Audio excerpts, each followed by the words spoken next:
Benvenuti. La dipendenza europea da terre rare e materie critiche è l'oggetto del mio secondo post. Se ne parla tanto, vediamo di che si tratta. Io sono Francis Fanelli e questo è We Can Rise Up, un canale per conoscere ciò che ci accade intorno.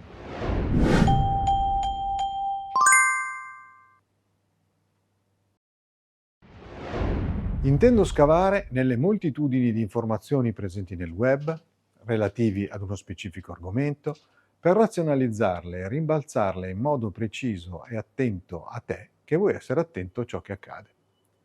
Dati sintetici, precisi, prescissi da ideologie, ma capaci di costruire opinioni, per essere attenti a ciò che ci accade intorno. La Corte dei Conti europea ha pubblicato il 2 febbraio 2026 una relazione speciale sulle materie critiche, che appare già nel suo titolo come una critica al Critical Raw Material Act, che il Consiglio europeo ha adottato nel marzo del 2024. Li vediamo poi e trovate i link in descrizione. Possiamo estrarne alcune citazioni. Gli obiettivi auspicati non sono coerenti con i progetti adottati, è basato su dati non solidi che la Corte dei Conti, l'auditor quindi, non condivide, non sono state attuate azioni di controllo. Anche in questo caso a Bruxelles ci si muove in direzioni diverse. Vediamo i dati. Molte, lo sappiamo, sono le dipendenze energetiche e da metalli, ma ancora di più siamo dipendenti dalla Cina per le terre rare e le materie critiche, che non sono la stessa cosa. Le terre rare sono 17 elementi della tavola periodica. Approfondite su Wikipedia se volete.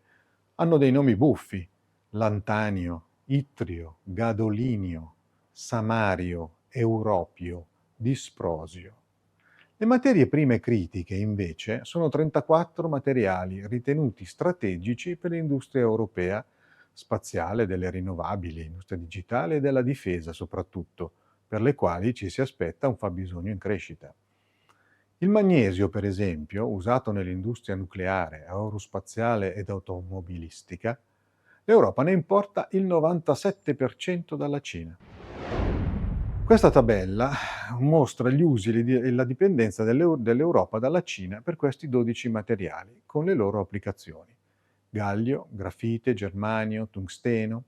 Il tungsteno è stato recentemente aggiunto dalla Cina alla lista dei prodotti non esportabili. È sempre più difficile trovare stabili fonti di approvvigionamento. Per questo Bruxelles, nel maggio 2024, ha promulgato il CRM Act, Critical Raw Material Act, sulle materie prime critiche, per cercare di diversificare e mettere in sicurezza le catene di approvvigionamento, le supply chain.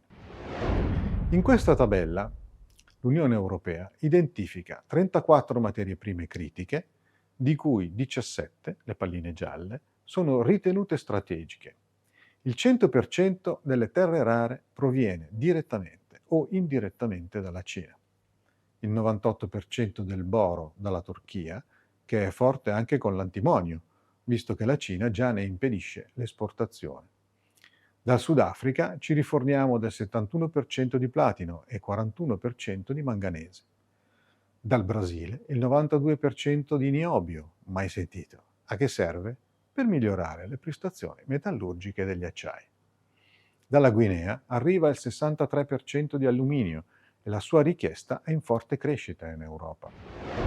In questa tabella è un po' complessa, ma rende bene l'idea. Ognuno dei tre blocchi, Stati Uniti, Europa e Cina, ha la sua lista di materiali critici e ne possiamo vedere le sovrapposizioni. Le più critiche sono alluminio, antimonio, cobalto, rame, grafite, litio, nickel, tungsteno e una serie di terre rare. Possiamo anche vedere come la Cina abbia quasi il monopolio e comunque una posizione dominante nell'estrazione e raffinazione di grafite, cobalto, litio, rame e manganese, che sono critiche per l'Europa e per gli Stati Uniti, come anche germanio, magnesio, platino, niobio e titanio. Come dicevo, l'Europa ha approvato un piano per recuperare posizioni sulle materie critiche e mettere in sicurezza le catene di fornitura, il Critical Raw Material Act. Trovate il link in descrizione.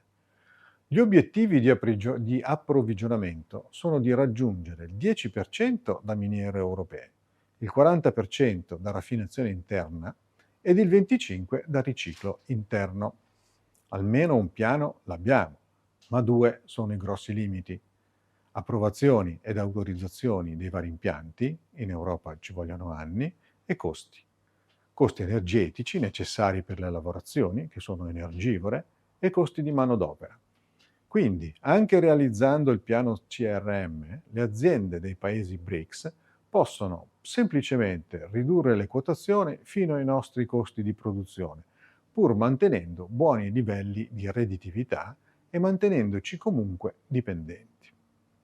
Non si capisce poi come possano pensare di raggiungere la significativa quota del 40% di raffinazione interna se la materia prima grezza deve essere comunque importata da altri paesi che possono estrarla. La CRM Act serve a poco, ma è necessario. Gli USA intanto, con il progetto VOLT, intendono creare una riserva di terre rare da cui attingere nel caso di interruzione di forniture da parte cinese. Sono più pratici di noi. Nel frattempo, Europa, Stati Uniti e Giappone discutono su come accordarsi per proteggere le proprie industrie. E il 4 febbraio scorso si sono accordati per concertare rimedi alla situazione. Vedremo come ed in che tempi. Nei link c'è la press release. Già a gennaio la Cina ha bandito le esportazioni di merci dual use, cioè che possono essere utilizzate anche per la produzione di armamenti verso grandi aziende giapponesi. Possono essere metalli critici e terre rare, ma anche bulloni, se ritenessero. Il link è in descrizione. We can rise up. Like, iscrizione e fai girare. Like, iscrizione e fai girare.